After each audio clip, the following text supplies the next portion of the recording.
আমাদের প্যান্ডেলে প্রবেশ করব, কেউ কোনো রকম বিশৃঙ্খলা করবো না, সারিবদ্ধভাবে আমরা আমাদের মঞ্চে চলে যাব।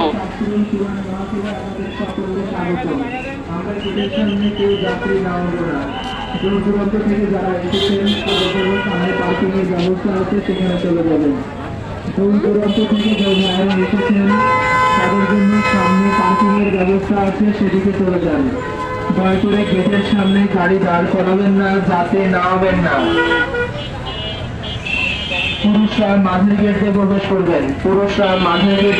করবেন, মহিলারা 1 নম্বর গেট দিয়ে।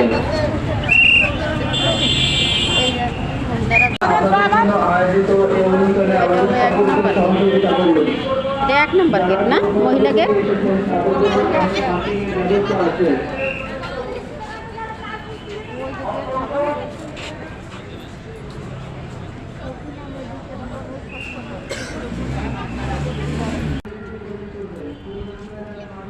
আসসালামু আলাইকুম। ওয়ালাইকুম আসসালাম।